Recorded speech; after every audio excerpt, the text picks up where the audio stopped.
প্রিয় এইচএসসি শিক্ষার্থীরা, আমাদের আজকের এই ভিডিও লেকচারটি হতে যাচ্ছে বোর পরমাণু তত্ত্বের প্রয়োগ নিয়ে।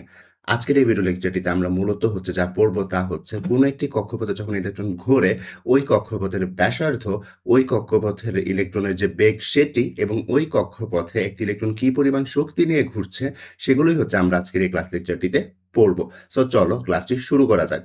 তো এই যে এখানে প্রথমে একটু বলে নিই, এই যে কোনো একটি কক্ষপথে ইলেকট্রনের শক্তি, বেগ ও ব্যাসার্ধ বের করব, সেটি আসলে অবশ্যই এক ইলেকট্রন বিশিষ্ট পরমাণুর জন্য হতে হবে। এমন যদি হয় যে পরমাণুতে তুমি ইলেকট্রনের বেগ, ব্যাসার্ধ এবং শক্তি বের করছো, সে পরমাণুতে ইলেকট্রন রয়েছে দুইটি, তখন কিন্তু এই সূত্রগুলো খাটবে না। এই সূত্রগুলো শুধুমাত্র এক ইলেকট্রন বিশিষ্ট পরমাণু যেমন hydrogen, helium plus, lithium 2 plus এবং বেরিলিয়াম 3 প্লাসের জন্য খাটবে। আদারওয়াইজ এই সূত্রগুলো খাটবে না। এই সূত্রগুলো শুধুমাত্র এক ইলেকট্রন বিশিষ্ট পরমাণুর জন্যই খাটবে। সো আমরা যা পড়বো, প্রথমের জন্য কি বলেছিলাম যে কোনো একটি কক্ষপথের ব্যাসার্ধ কিভাবে নির্ণয় করতে হয় সেটি শিখবো। দেন কোনো কক্ষপথে ঘূর্ণনত ইলেকট্রনের বেগ এবং কোনো কক্ষপথে ঘূর্ণনত ইলেকট্রনের শক্তি কিভাবে নির্ণয় করতে হয় সেগুলো শিখবো। সো আমাদের মেইন ক্লাসই হচ্ছে আসলে এই তিনটি টপিক নিয়ে আজকে হবে। সো এগুলো শুরু করার আগে আসলে আমাদের দৈর্ঘ্য এবং শক্তির যে বিভিন্ন একক রয়েছে সেগুলো নিয়ে একটু আমাদের আলাপ আলোচনা করতে হবে। সো এই ক্লাস লেকচারটি প্রথমে আমরা শুরু করব দৈর্ঘ্য এবং শক্তির বিভিন্ন একক নিয়ে, দেন আমরা এই তিনটা টপিক কভার করব। সো চলো ক্লাসটি শুরু করা যাক। তো প্রথমেই আসি দৈর্ঘ্যের বিভিন্ন একক নিয়ে। সো এখানে তোমরা একটা টেবিল দেখতে পাচ্ছ। তো এখানে দেখতে পাচ্ছ দৈর্ঘ্যের অনেকগুলো একক দেওয়া রয়েছে। কি কি? এই যে centimetre, micrometre, nanometre, angstrom, picometre এবং ফ্যামটোমিটার। সো তাদের সাথে আসলে মিটারের যে সম্পর্ক সেটি একটু দেখে নিই। দেখো, 1 মিটার সমান আমরা বলতে পারি 10⁻² সেন্টিমিটার বা 100 সেন্টিমিটার, রাইট? এটা তো আমরা আগে থেকেই জানতাম। অন্যদিকে 1 মিটার ইকুয়ালস টু 10⁶ মাইক্রোমিটার এবং 1 মিটার ইকুয়ালস টু 10⁹ ন্যানোমিটার এবং 1 মিটার ইকুয়ালস টু 10⁻10 অ্যাংস্ট্রম এবং 1 মিটার ইকুয়ালস টু 10⁻12 পিকোমিটার। অন্যদিকে 1 মিটার ইকুয়ালস টু 10⁻15 ফ্যামটোমিটার। তো এই চ্যাপ্টারের ম্যাথগুলো করতে গেলে তোমাদের এই একক সমূহের মান অবশ্যই জানা থাকতে হবে, আদারওয়াইজ তোমরা এই ম্যাথগুলো করতে পারবে না। কারণ এই ম্যাথগুলো ছোট্ট একটি সূত্র দিয়ে হয়ে যায়। তাই হচ্ছে টিচার যারা কোয়েশ্চেন সেট করে তারা অবশ্যই একক যেগুলো রয়েছে একক নিয়ে তারা ঘোরায় পেঁচায় বেশি। সো এই এককগুলো তোমরা ভালোভাবে মনে রাখবে। তো এবার চলো যে মিটার থেকে আমরা দৈর্ঘ্যের বিভিন্ন এককে কিভাবে কনভার্ট করব সেটি একটু শিখে নিই। এখানে প্রথম প্রশ্ন দেখো লেখা আছে যে 500 মিটারকে দৈর্ঘ্যের বিভিন্ন এককে রূপান্তর করো। তো চলো শুরু করি। প্রথমে আমরা মিটার থেকে মাইক্রোমিটারে নিচ্ছি। যে কিভাবে মিটার থেকে মাইক্রোমিটারে নিতে হয় সেটি একটু খেয়াল করো। ধরো এখানে কত একক দেওয়া রয়েছে, এখানে 500 মিটার দেওয়া রয়েছে না? সো 500 মিটারটি প্রথমে লিখলে, দেখো মিটার থেকে মাইক্রোমিটারে যাচ্ছি না? দেখো মাইক্রোমিটারের সম্পর্ক কি? 10⁶ মাইক্রোমিটার, অর্থাৎ 1 মিটার ইকুয়ালস টু 10⁶ মাইক্রোমিটার। তাহলে যেহেতু আমরা 500 মিটারের থেকে নিচ্ছি, তাহলে আমাদের কি করতে হবে? 10⁶ মাইক্রোমিটার দিয়ে গুণ করলে আমাদের যে এককটি আসবে সেটি হবে মাইক্রোমিটার। অর্থাৎ মিটার থেকে মাইক্রোমিটার যাওয়ার জন্য আমরা 10⁶ দিয়ে গুণ করবো। সিমিলার ওয়েতে আমরা যদি ন্যানোমিটারে যাই, আমরা মিটারে যে মানটি রয়েছে তাকে 10⁹ দিয়ে গুণ করবো, তাই তো? তো 10⁹ দিয়ে যদি আমরা গুণ করি তাহলে আমরা ন্যানোমিটার এককে পাবো। তো অ্যাংস্ট্রমে কনভার্ট করার জন্য আমার যে মিটারের মান রয়েছে তার সাথে 10⁻10 দিয়ে গুণ করব, তাহলে আমাদের যে অ্যান্সারটি আসবে সেটি হবে অ্যাংস্ট্রম এককে। অন্যদিকে আমরা যদি পিকোমিটারে যেতে চাই, দেখো পিকোমিটার 1 মিটার সমান 10⁻12 পিকোমিটার। তো যেহেতু 500 মিটার থেকে নিচ্ছি, অর্থাৎ 500-র সাথে আমার 10⁻12 যদি আমি মাল্টিপ্লাই করি, তাহলেই আমি যে ইউনিটটি পাবো সেটি হচ্ছে পিকোমিটার ইউনিটে, রাইট? সিমিলার ওয়েতে আমরা যদি ফ্যামটোমিটারে নিতে চাই, আমাদের কি করতে হবে? 10⁻15 দিয়ে গুণ করতে হবে। সো 10⁻15 দিয়ে যদি আমরা গুণ করি তাহলে আমরা যে এককটি পাবো সেটি হচ্ছে ফ্যামটোমিটার এককে। অন্যদিকে যদি আমরা সেন্টিমিটারে নিতে চাই, তাহলে আমরা কি করব? এই যে 10⁻2 সেন্টিমিটার বা 100 দিয়ে গুণ করব, তাই তো? সো এখানে 500 ছিল আমার মিটারের দেওয়া মান এবং তার সাথে আমি 10⁻2 গুণ করলে আমি যেটি পাবো সেটি হচ্ছে এখানে সেন্টিমিটার এককে। আশা করি এই পার্টটুকু তোমরা বুঝতে পেরেছো। তো এখন দেখো, তুমি তো মিটার থেকে সেন্টিমিটার 10⁻2 দিয়ে গুণ করে গেছো, তাই না? তো তোমার যদি সেন্টিমিটার থেকে মিটারে যেতে হয় কি করতে হবে? 10⁻2 দিয়ে ভাগ করতে হবে। সিমিলার ওয়েতে তোমার যদি হচ্ছে তুমি এখানে মিটার থেকে ফ্যামটোমিটারে গেছো, তাই তো? তাই হচ্ছে তুমি 10⁻15 দিয়ে গুণ করেছো। বাট তুমি যদি উল্টো কাজটি করতে, ফ্যামটোমিটার থেকে মিটারে যাওয়া দরকার হতো, তখন তোমার 10⁻15 দিয়ে ডিভাইড করতে হতো বা ভাগ করতে হতো। সো এগুলো সবগুলোর জন্য আসলে সেম। যেমন ন্যানোমিটার, দেখো মিটার থেকে ন্যানোমিটারে কিভাবে গিয়েছি? 10⁹ দিয়ে গুণ করে গেছে, তাই না? বাট ন্যানোমিটার থেকে মিটারে যেতে গেলে আমার কি করতে হবে? 10⁹ দ্বারা ভাগ করতে হবে। সো আশা করি এই পুরো স্লাইডটি তোমরা বুঝতে পেরেছো। সো দৈর্ঘ্যের বিভিন্ন একক কিভাবে কনভার্ট করতে হয় তা তো বুঝতে পেরেছো। এবার যাই যে শক্তির বিভিন্ন একক তোমরা কিভাবে কনভার্ট করবে সেটি নিয়ে। শক্তির বেসিক্যালি যে একক প্রয়োজন হয় সেগুলো হচ্ছে আসলে এই চ্যাপ্টারের জুল, আর্গ এবং ইলেকট্রন, ভোল্ট। সো এই কনভার্টগুলো করতে পারলেই তোমাদের এই যে এইচএসসি লেভেল পর্যন্ত শক্তির যে এককগুলো রয়েছে সেগুলো জানা হয়ে যাবে। সো চলো একটা প্রশ্নের মাধ্যমে এই কনভার্সনগুলো আমরা শিখি। ধরো এখানে লিখে আছে 100 আর্ক সমান কত জুল। দেখো আর্ক থেকে আমরা কোথায় যাচ্ছি? জুলে যাচ্ছি। তো আর্ক থেকে জুলে আমরা কিভাবে যাব? একটু খেয়াল করো, তোমরা যখন আর্ক থেকে জুলে যাবে তখন যে কাজটি সেটা হচ্ছে 10⁻7 দিয়ে ডিভাইড করে দিবে। সিমিলার ওয়েতে যদি জুল থেকে আর্কে যেতে হয় কি করতে হবে? 10⁻7 দিয়ে মাল্টিপ্লাই করতে হবে, তাই তো? তো এখানে যেহেতু আমরা আর থেকে জুলে যাচ্ছি 10⁻7 দিয়ে ডিভাইড করছি, সো এটি করলে যে অ্যান্সারটি আসে সেটা হচ্ছে 10⁻⁻5 জুল। আশা করি বুঝতে পেরেছ। অন্যদিকে দেখো 10⁻⁵ জুল থেকে যদি আগে যেতে যাও তাহলে কি করতে হবে? ওই যে বলে এসেছিলাম যে 10⁻7 দিয়ে গুণ করতে হবে, তাই তো? সো গুণ করলে যে অ্যান্সারটি আসবে 100 আর্গ। এবার দেখো এখানে লেখা আছে 100 আর্ক সমান কত ইলেকট্রন ভোল্ট। অর্থাৎ এখন আমরা চাচ্ছি আর্ক থেকে ইলেকট্রন ভোল্টে যেতে। তো সবসময় মনে রাখবে যে আর্ক থেকে তোমরা যখন ইলেকট্রন ভোল্টে যাবে আগে জুলে কনভার্ট করে নেবে, দেন জুল থেকে ইলেকট্রন ভোল্টে যাবে। কি বললাম? আর্ক থেকে যখন ইলেকট্রন ভোল্টে যাবে তখন আগে জুলে কনভার্ট করে নেবে, দেন জুল থেকে ইলেকট্রন ভোল্টে যেতে হবে। সো জুলের জন্য আমরা কিভাবে কনভার্ট করেছিলাম? 10⁻7 দিয়ে ডিভাইড করে, তাই তো? সো এই মানটিকে 10⁻7 দিয়ে ডিভাইড করলেই তো আমরা হচ্ছে জুলে কনভার্ট করে ফেলতে পারছি, রাইট? দেন যে কাজটি করতে হবে সেটি হচ্ছে এই যে জুলে থাকা মান যেটি রয়েছে তাকে ইলেকট্রনের যে চার্জ রয়েছে সেটি দিয়ে ডিভাইড করতে হবে। ইলেকট্রনের চার্জ কত? 1.6 × 10⁻⁻19 কুলম্বস। এখানে কি করলাম দেখো, জুল থেকে ইলেকট্রন ভোল্টে কিভাবে যাবে? জুল থেকে ইলেকট্রন ভোল্টে যাওয়ার জন্য জুলের মানটাকে ইলেকট্রনের চার্জ তথা 1.6 × 10⁻⁻19 দিয়ে ডিভাইড করতে হবে। ডিভাইড করলেই তোমার যে এককটা আসবে সেটা হবে ইলেকট্রন ভোল্টে। সো এটিকে যদি তোমরা হচ্ছে ক্যালকুলেট করো ক্যালকুলেটরে, তাহলে যে মানটি পাবে সেটা হচ্ছে 6.25 × 10⁻13 ইলেকট্রন ভোল্ট। তো এখানে দেখো আরেকটা প্রশ্ন রাখা আছে, এখানে বলা আছে 6.25 × 10⁻13 ইলেকট্রন ভোল্ট সমান কত আর্ক। তো এই ম্যাথটি করার জন্য আমরা প্রথমে যেটি করব সেটি হচ্ছে ইলেকট্রন ভোল্ট থেকে প্রথমে জোলে যাব, দেন জোল থেকে আমরা আর্গে যাব। তো কিরকম দেখো, আমরা যখন জুল থেকে ইলেকট্রন ভোল্টে গিয়েছিলাম তখন কি করেছিলাম? ইলেকট্রনের চার্জ দিয়ে ভাগ করেছিলাম। তো এই ক্ষেত্রে যেহেতু আমরা ইলেকট্রন ভোল্ট থেকে জুলে যাব তাই আমরা ইলেকট্রনের চার্জ দিয়ে গুণ করব। যদি গুণ করি তাহলে আমাদের যে এককটি আসবে সেটি আসবে জুল এককে। তো এটি হিসাব করলে আমরা যেটি পাবো সেটি হচ্ছে 10⁻⁵ জুল। তো আমাদের জুল এককে মান বের করা শেষ। এখন জুল থেকে যেতে হবে আর্গে। তো একটু খেয়াল করে, আমরা যখন জুল থেকে আর্গে গিয়েছিলাম তখন কি করেছিলাম? 10⁻7 দিয়ে গুণ করেছিলাম, তাই তো? তো এই ক্ষেত্রে জুলে থাকা মানকে যদি আমরা 10⁻7 দিয়ে গুণ করি তাহলে আমরা আর্গ এককে মানটি পেয়ে যাব। সো এই ক্ষেত্রে আমাদের অ্যান্সার হবে 100 আর্গ। আশা করি একক রূপান্তর রিলেটেড যতগুলো প্রবলেম ছিল সবই তোমরা ভালো মতন বুঝতে পেরেছো। এই প্রবলেমগুলো তোমরা যতক্ষণ না পর্যন্ত খাতা কলমে নিজে করছো এই ম্যাথগুলো তোমরা আনসার করতে পারবে না বা বুঝতে পারবে না। সো এগুলো নিজেরা, আমার যে সাজেশন সেগুলো হচ্ছে নিজেরা এগুলো খাতা কলম নিয়ে বসে দেন ক্যালকুলেট করে করে আসো। তো এই তো ছিল আমাদের একক সংক্রান্ত ব্যাপার স্যাপার। এবার আসো যে বোর পরমাণু তত্ত্ব ইউজ করে আমরা কিভাবে কোনো একটা কক্ষপথের শক্তি, কিভাবে কোনো একটা কক্ষপথের ইলেকট্রনের যে বেগ রয়েছে এবং কোনো একটা কক্ষপথের ব্যাসার্ধ রয়েছে সেগুলো কিভাবে বের করবো তা একটু এই স্লাইডটিতে দেখে নিই। ধরো যে এখানে একটা ইলেকট্রন রয়েছে, তাই তো? এই যে ইলেকট্রনটি এখানে ঘুরছে 3 নাম্বার কক্ষপথে, এই 3 নাম্বার কক্ষপথে বা যে কোনো কক্ষপথে, বলতে পারি যে nতম কক্ষপথে কোনো একটি ইলেকট্রনের শক্তি কি হবে তা আমরা বের করবো এই সূত্রটি দিয়ে। এখানে সূত্রটি কি? E of n equals to মাইনাসের m e⁴ divided by 8 epsilon naught square n square h square. এখানে কার কি পরিচয় আমরা পরবর্তী স্লাইডে দেখব, আপাতত জাস্ট সূত্রগুলো দেখে রাখো। তো এই তো গেল শক্তি, এবং ওই কক্ষপথের যে ব্যাসার্ধ বা নিউক্লিয়াস থেকে যে দূরত্ব হবে সেটি হবে r of n is equals to n square h square epsilon naught divided by pi Z m e square. এবং এই যে কক্ষপথে ইলেকট্রনটি ঘুরছে সেই ইলেকট্রনের যে বেগ হবে সেই বেগটি হবে Z E square divided by 2 epsilon naught N H এর সমান। তো এই তিনটি সূত্র দিয়ে আমরা হচ্ছে বেসিক্যালি সব ম্যাথগুলো করব। তো এখানে এই যে সূত্রগুলো রয়েছে এই সূত্রগুলোতে আসলে কার কি পরিচয় সেগুলো একটু আমরা চলো দেখে আসি। এখানে ই অফ এন যেন কি? এখানে ই অফ এন হচ্ছে কক্ষপথে ইলেকট্রনের শক্তি, আর অফ এন হচ্ছে কোনো একটা কক্ষপথের ব্যাসার্ধ বা রেডিয়াস বা বলতে পারি নিউক্লিয়াস থেকে ওই কক্ষের দূরত্ব। অন্যদিকে ভি অফ এন হচ্ছে কক্ষপথে ইলেকট্রনের বেগ, এবং এই সূত্রে এন হচ্ছে শক্তিস্তর সংখ্যা এবং এইচ হচ্ছে প্লাঙ্কের ধ্রুবক যার মান হচ্ছে ফিক্সড, যেটি মনে রাখতেই হবে, যেটি হচ্ছে 6.626 × 10⁻34 জুল সেকেন্ড।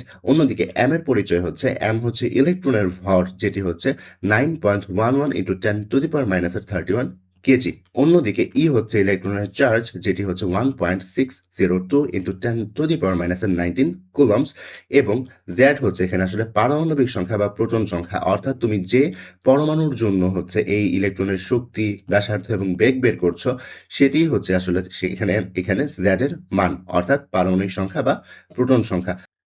অন্যদিকে ইপসাইলন নটের যে পরিচয়, সেটি হচ্ছে মাধ্যমের ভেদাঙ্ক, যার মান হচ্ছে 8.854 into 10⁻⁻12 coulomb square per metre square. তো এই মানগুলো আসলে তোমরা একটু মনে রাখতে হবে। এই মানগুলো মনে না রাখলে এই ম্যাথগুলো করতে পারবে না। মোস্ট অফ দ্য টাইম এই মানগুলো হচ্ছে কোয়েশ্চেনেই দেয়া থাকে, তারপরেও যদি না দেয়া থাকে তখন তোমাদের এই মানগুলো একটু মনে রেখে বসাতে হবে। সো এই মানগুলো একটু মাথায় রাখবে, আর এই সূত্রগুলো মাথায় রাখবে। তোমরা চাইলে এই যে স্লাইডটি রয়েছে তার একটা স্ক্রিনশট বা তোমরা খাতায় নোট করে নিয়ে নিতে পারো। সো এখন চলো এই সূত্রগুলো দিয়ে আমরা কিছু ম্যাথ করি। এখন আমরা চাচ্ছি যে হাইড্রোজেন পরমাণুর যে প্রথম কক্ষপথের বা প্রথম কক্ষের যে ব্যাসার্ধ রয়েছে সেটি নির্ণয় করতে। তো আমরা ব্যাসার্ধের সূত্র যেন কি দেখে এসেছিলাম? আমরা ব্যাসার্ধের সূত্র দেখে এসেছিলাম হচ্ছে R of n is equals to n square h square epsilon naught divided by pi z m e to the power 2, তাই তো? তো এই সূত্রটা আমরা দেখে এসেছিলাম, রাইট? এখানে কার জন্য কি পরিচয় ছিল? এখানে আর অফ এন ছিল কক্ষপথের ব্যাসার্ধ বা রেডিয়াস, এন ছিল শক্তিস্তর সংখ্যা, অর্থাৎ ইলেকট্রনটা কোন শক্তিস্তরে রয়েছে, এইচ ছিল প্ল্যাঙ্কের ধ্রুবক, এবং এম ছিল ইলেকট্রনের ভর, এবং ই ছিল ইলেকট্রনের চার্জ, তাই তো? এবং জেড ছিল পারমাণবিক সংখ্যা বা প্রোটন সংখ্যা, এবং ইপসাইলন নট ছিল একটা ধ্রুবমান, অর্থাৎ মাধ্যমের ভেদাঙ্ক, যেটা হচ্ছে 8.854 ইন্টু 10⁻⁻12 ছিল তার মান। সো এখন এই মানগুলো যদি আমরা এখানে বসিয়ে দিই, তাহলেই কিন্তু আমরা হাইড্রোজেন পরমাণুর প্রথম কক্ষের ব্যাসার্ধ বের করে ফেলতে পারবো, রাইট? সো চলো একটু বসাই। দেখো এখানে এন এর মান 1 বসিয়েছি। এন এর মান কেন 1 বসিয়েছি? কারণ আমি হাইড্রোজেন পরমাণুর প্রথম কক্ষের ব্যাসার্ধ বের করছি। এন কি? কক্ষপথ সংখ্যা। সো এখানে যেহেতু প্রথম কক্ষপথে বের করছি, এন এর মান 1 হয়েছে, এবং এইচ কি? প্ল্যাঙ্কের ধ্রুবক, যার মান এখানে বসালাম। ইপসাইলন নট কি? ওই যে এই মানটি যেটি এখানে বসিয়েছি, আর পায়ের মান তো আমরা সবাই জানি। আর জেড এর মান কত? দেখো জেড এর মান এখানে 1 বসিয়েছি।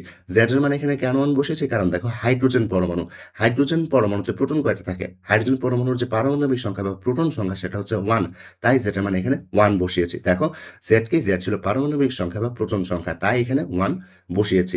অন্যদিকে এম কি? ইলেকট্রনের ভর, যার মান হচ্ছে 9.1 ইন্টু 10⁻⁻31 কেজি, রাইট? এবং ই কি? ইলেকট্রনের চার্জ, যেটি হচ্ছে 1.6 ইন্টু 10⁻⁻19 কুলম্বস। সো এই মানগুলো হিসেব নিকেশ করলে তোমরা যে অ্যান্সারটি পাবা সেটা হচ্ছে 5.29 ইন্টু 10⁻11 মিটার। এখানে একটু খেয়াল করো, এই এককগুলো যেগুলো আমি বসিয়েছি, এই এককগুলো যখন তোমরা বসাবে এই সূত্রতে, তখন তোমাদের অ্যান্সারটা অটোমেটিক্যালি মিটার এককে আসবে। সো আর কোনো কনভার্ট করার প্রয়োজন হবে না। তো এই মানটা এখানে অটোমেটিক্যালি মিটারে এসেছে। সো হাইড্রোজেন পরমাণুর প্রথম কক্ষ যেটি রয়েছে, প্রথম কক্ষের যে ব্যাসার্ধটি রয়েছে সেটি কত? সেটি হচ্ছে 5.29 ইন্টু 10⁻11 মিটার্স। তোমরা এই যে মানটি এসেছে এখানে, এই যে অ্যান্সারটি, এই অ্যান্সারটির যে মানটি রয়েছে, এই মানটি তোমরা একটু মুখস্থ রাখবে। এটি করলে যেটি হয় সেটি হচ্ছে তোমাদের যখন ডিরেক্টলি এমসিকিউ চলে আসে, তখন তোমরা ডিরেক্টলি অ্যান্সারগুলো লিখে ফেলতে পারো উইথাউট পারফর্মিং এনি ক্যালকুলেশন, তাই তো? সো এই জন্যই হচ্ছে এই মানটা চাইলে একটু মনে রাখতে পারো। এখন ধরো মিটার এককে তোমার অ্যান্সার চাইনি, তোমার অ্যান্সার চেয়েছে অ্যাংস্ট্রম এককে। তো তুমি যদি অ্যাংস্ট্রম এককে নিতে চাও, তোমাকে যেন কি করতে হয়? আমরা শিখে এসেছিলাম মিটার থেকে যখন আমরা অ্যাংস্ট্রমে নিব, তখন আমার 10⁻10 দিয়ে মাল্টিপ্লাই করতে হয়, রাইট? সো তাহলে আমাদের এককটা হয় অ্যাংস্ট্রমে। তো এটিকেই তোমরা যদি ক্যালকুলেট করো, তাহলে মান আসবে 0.529 অ্যাংস্ট্রম। এই যে মানটি রয়েছে, এটিকে হাইড্রোজেনের পরমাণুর প্রথম কক্ষের ব্যাসার্ধ না, অ্যাংস্ট্রম এককে। এই মানটাকেই বলা হয় আসলে বোর ব্যাসার্ধ বা এ নট। বোর ব্যাসার্ধ বা এ নট কি? বোর ব্যাসার্ধ বা এ নট হচ্ছে এটা, যেটি হচ্ছে আসলে হাইড্রোজেন পরমাণুর প্রথম কক্ষের ব্যাসার্ধের মান। সো এই মানটা একটু মুখস্থ রাখবে, কারণ এগুলো তোমাদের থেকে এমসিকিউতে জানতে চাই। তো এই তো গেল আমাদের প্রথম কক্ষের ব্যাসার্ধ। সো একটু খেয়াল করো, এখন যদি প্রথম কক্ষের ব্যাসার্ধ না বলে, যে কোনো কক্ষপথের ব্যাসার্ধ বের করতে বলে, তাহলে আমরা একটা আসলে শর্টকাট বের করে রাখতে পারি। কিরকম? দেখো, যে কোনো কক্ষপথের ব্যাসার্ধ যখন বের করতে চাও, যে শর্টকাট ইউজ করতে পারো, একটু খেয়াল করো। এখানে একটু সূত্রতে, মেইন সূত্রতে দেখো, এইখানে এন, এই যে এন রয়েছে আর জেড রয়েছে, এন আর জেড বাদে বাকি সবগুলো কি এখানে ধ্রুবমান না? দেখো, এইচ এর মান ধ্রুবক, ইপসিলন এর মান ওটা ধ্রুবমান, পাই, এম, ই এগুলোও কিন্তু ধ্রুবমান, তাই তো? এখানে শুধুমাত্র চেঞ্জ করতে হয় কক্ষপথ সংখ্যা এন এর মান এবং জেড অর্থাৎ প্রোটন সংখ্যা। তো এই দুইটা মান বাদে বাকি সবই কিন্তু এখানে ধ্রুবমান, তাই তো? আর এই সবগুলো ধ্রুবমানের কিন্তু আমরা হচ্ছে অ্যান্সার কত পেয়েছিলাম? 5.29 ইন্টু 10⁻11 মিটার, রাইট? সো এখানে দেখো, আমরা যদি এই সবগুলো ধ্রুবমান যেগুলো রয়েছে, সেই ধ্রুবমানগুলোকে এভাবে 5.29 ইন্টু 10⁻11 লিখে ফেলি, এখানে এন স্কোয়ার এবং আর এইখানে এন স্কোয়ার ডিভাইড বাই জেডটাই আমার কি চলক, অর্থাৎ তার মান চেঞ্জ হয়, তো তাকে আমরা এইভাবে লিখতে পারি। সো এটি হচ্ছে আসলে একটা শর্টকাট, যেটি আসলে হচ্ছে আমরা এখানে পেলাম। এটি ইউজ করে আমরা আসলে যে কোনো কক্ষপথের যে ব্যাসার্ধ রয়েছে সেটি আমরা বের করে ফেলতে পারবো। তো মেইনলি পরবর্তী স্লাইডে আসলে আমরা এই সূত্রটা ইউজ করব। আর এই সূত্রটা দিয়ে আমরা কি করব, প্রথম কক্ষপথের ব্যাসার্ধটা বের করব। তো আপাতত এই সূত্রটি একটু মাথায় রাখো। এখানে দেখো প্রশ্নে বলা আছে লিথিয়াম 2+ পরমাণুর দ্বিতীয় কক্ষপথের ব্যাসার্ধ ফেমটোমিটার এককে নির্ণয় করতে। তো আমরা তো জানি মিটার এককে কিভাবে নির্ণয় করতে হয়, তাই তো আমরা শর্টকাট সূত্রটা দেখে এসেছি। তো এখানে যেহেতু লিথিয়াম পরমাণু বলেছে, লিথিয়াম পরমাণুর প্রোটন সংখ্যা কত? লিথিয়াম পরমাণুর প্রোটন সংখ্যা হচ্ছে 3, তাই তো? সো জেড এর মান 3 হবে। যেহেতু দ্বিতীয় কক্ষপথ বলেছে, এন এর মান কত হবে? 2 হবে, তাই তো? সো এই মানগুলো যখন আমরা বসাবো তখন আমরা ক্যালকুলেট করলে 7.05 × 10⁻11 মিটার পাবো। তো এখানে আমরা যে এককটি পেয়েছি সেটি কিন্তু মিটার এককে, বাট কোয়েশ্চেনে বের করতে বলা হয়েছে ফেমটোমিটার এককে, রাইট? সো আমরা ফেমটোমিটার এককে কিভাবে যাব? আমরা জানি মিটার একক থেকে ফেমটোমিটারে যেতে গেলে আমাদের 10⁻15 দিয়ে গুণ করতে হয়, তাহলে আমরা ফেমটোমিটারে মান বের করতে পারি। তাই এই ক্ষেত্রে মিটারে থাকা মানকে আমরা 10⁻15 দিয়ে গুণ করে নিয়েছি, তাহলে আমাদের একক কি হবে? ফেমটোমিটার এককে। তো এগুলো যদি আমরা হিসাব নিকাশ করি তাহলে আমাদের যে অ্যান্সারটা আসবে সেটা হচ্ছে 7.05 × 10⁴ ফেমটোমিটার। আশা করি ব্যাসার্ধ সংক্রান্ত যে প্রবলেমগুলো ছিল এবং যে থিওরিগুলো ছিল সেগুলো ভালো করে ধরতে পেরেছ। এখন আমরা যেটি যাব সেটি হচ্ছে কোনো একটা কক্ষপথে যখন ইলেকট্রন ঘুরবে, ওই ইলেকট্রন কতটুকু বেগ নিয়ে ঘুরবে তার হিসাব নিকাশ নিয়ে। তো যে কোনো কক্ষপথে ঘূর্ণনরত ইলেকট্রনের বেগের সূত্র কি ছিল? এটি ছিল, রাইট? এখানে কার কি পরিচয় ছিল? এখানে হচ্ছে ভি অফ এন ছিল কক্ষপথের ইলেকট্রনের বেগ, এন হচ্ছে শক্তি স্তর সংখ্যা, এইচ প্লাঙ্কের ধ্রুবক, এম ইলেকট্রনের ভর, ই হচ্ছে ইলেকট্রনের চার্জ, জেড হচ্ছে পারমাণবিক সংখ্যা বা প্রোটন সংখ্যা, আর ইপসাইলন নট হচ্ছে মাধ্যমের ভেদাঙ্ক, যেটা হচ্ছে এটা ধ্রুবমান, তার মান এটি, রাইট? তো যেহেতু তুমি প্রথম কক্ষপথে ইলেকট্রনের বেগ নির্ণয় করতে চাচ্ছ, তাহলে তোমার এন এর মান কত হবে? এন এর মান হবে হচ্ছে 1। আর যেহেতু আমি হাইড্রোজেনের জন্য বের করছি, এটা আমি আসলে হাইড্রোজেনের জন্য বের করছি, তো এখানে জেড এর মান কত হবে? 1 হবে, তাই তো? তো এখানে দেখো সূত্রতে যদি মানগুলো বসিয়ে দিই, দেখো এখানে জেড এর মান কত? 1, কারণ হাইড্রোজেনের জন্য বের করছি, রাইট? ই এর মান কত? মুখস্থ মান, তাই তো? আর সূত্রের 2 ইপসাইলন নটের মান বসিয়ে দিলাম, এবং এন এর মান প্রথম যেহেতু কক্ষপথ তাই হচ্ছে 1 বসিয়েছি, এবং এইচ কি প্লাঙ্কের ধ্রুবক। আমরা যদি ক্যালকুলেট করি তাহলে আমাদের যে মানটি আসবে সেটি হবে মিটার পার সেকেন্ড এককে। তো এখানে আমার যে মানটি এসেছে সেটি হচ্ছে 2.18 × 10⁶ মিটার পার সেকেন্ড। তো এভাবে খুব ইজিলি আমরা প্রথম কক্ষপথে ঘূর্ণনরত ইলেকট্রনের বেগের মান বের করতে পারি।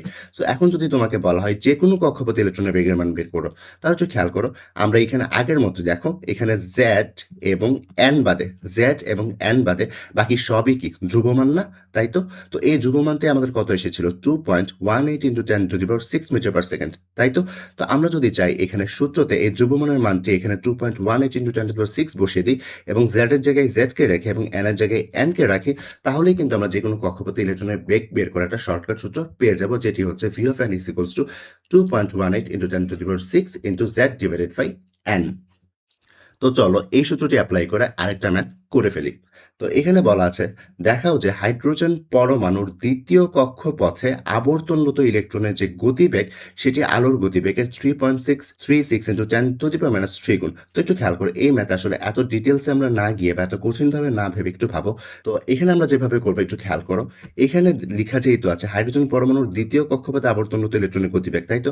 সো আমরা হচ্ছে এখানে হাইড্রোজেন পরমাণুর দ্বিতীয় কক্ষপথের আবর্তনরত যে ইলেকট্রন রয়েছে তার গতিবেগটা বের করব, এবং আলোর যে গতিবেগ রয়েছে তার 3.636 × 10⁻³ গুণের মান দ্বিতীয় কক্ষপথের সাথে ম্যাচ করছে কিনা সেটি দেখব। যদি ম্যাচ করে যায় তাহলে ঠিক আছে, এটি হচ্ছে আমাদের অ্যান্সার হবে।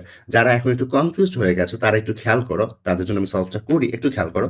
এখানে দেখো, এখানে আমরা জানি আলোর বেগ কত? 3 × 10⁸ মিটার পার সেকেন্ড, রাইট? তো এখানে বলেছে দেখো হাইড্রোজেন পরমাণুর দ্বিতীয় কক্ষপথে আবর্তনরত ইলেকট্রনের গতিবেগটা কত? আলোর গতিবেগের এত গুণ, তাই তো? তো আলোর বেগ তো এত, তাহলে আলোর গতিবেগ এর এত গুণ বলেছে, তাই তো? এই যে এত গুণ বলেছে, তো এটি লিখলাম। আর আমরা জানি নবম দশম শ্রেণীতেই পড়েছি এর মানে কি গুণ, এর মানে কি গুণ লিখতে হবে, তাই তো? সো গুণ করলে এখানে যে অ্যান্সারটি আসে সেটা হচ্ছে 1.09 × 10⁻⁶ মিটার পার সেকেন্ড।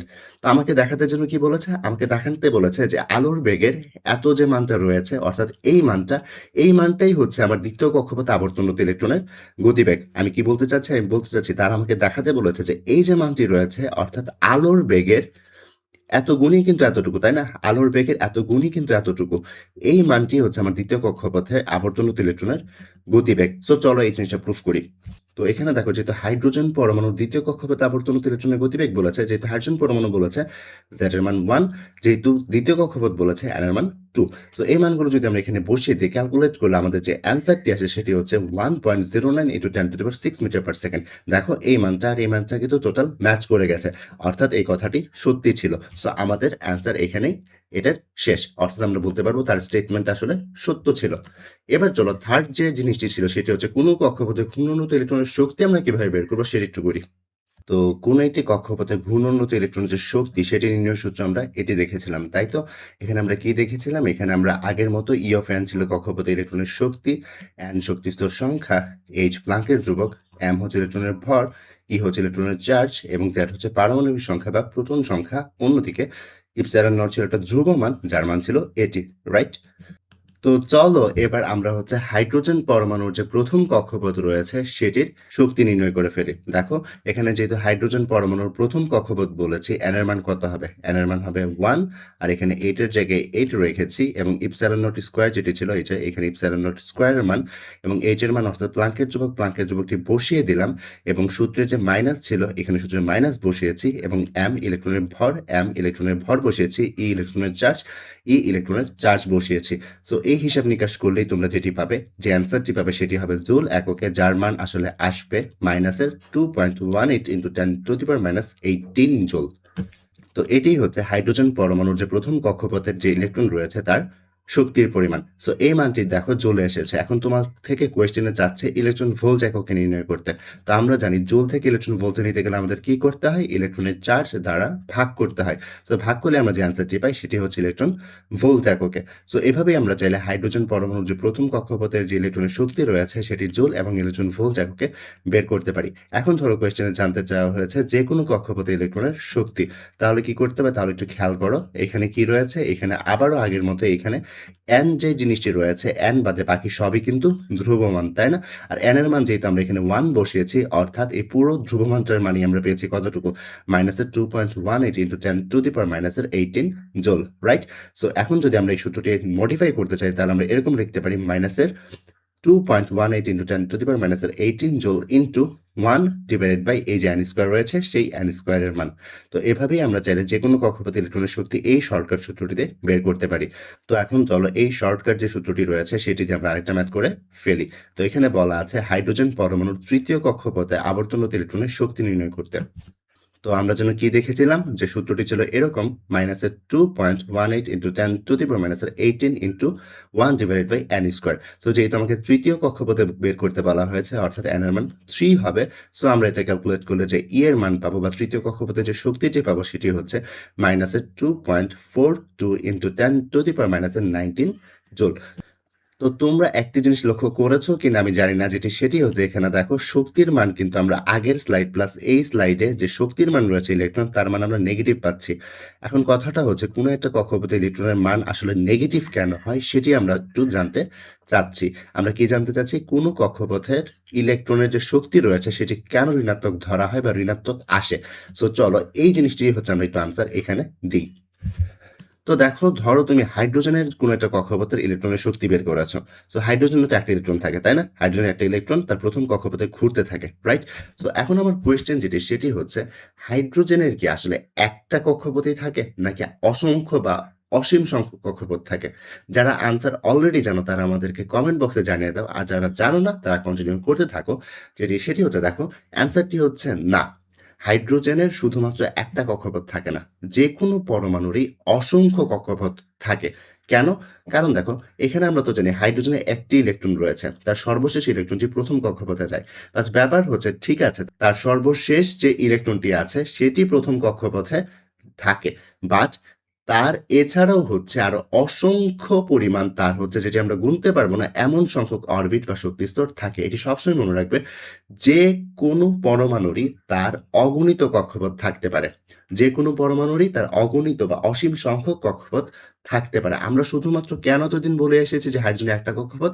কারণ হাইড্রোজেনের যে লাস্ট ইলেকট্রনটি ছিল সেটি হচ্ছে ১ নাম্বার কক্ষপথে ছিল। আমরা কেন বলে এসেছি যে সোডিয়ামের হচ্ছে ৩ টা কক্ষপথ থাকে? কারণ সোডিয়ামের যে শেষ ইলেকট্রনটি ছিল সেটি ৩ নাম্বার কক্ষপথে যায়। বাট তার বাইরেও তাদের হচ্ছে প্রত্যেকটা পরমাণুরই হচ্ছে অসীম সংখ্যক বা অগণিত পরিমাণ কক্ষপথ থাকতে পারে। তো অসীম সংখ্যক কক্ষপথ তো আর এই স্লাইডে দেখানো সম্ভব না, তাই না? তাই আমি এখানে বেশ কয়েকটি দেখিয়ে এসেছি। সবগুলো দেখাতে পারিনি কারণ একটা স্লাইডে তো আমি অসীম সংখ্যক আর কক্ষপথ দেখাতে পারবো না, তাই তো?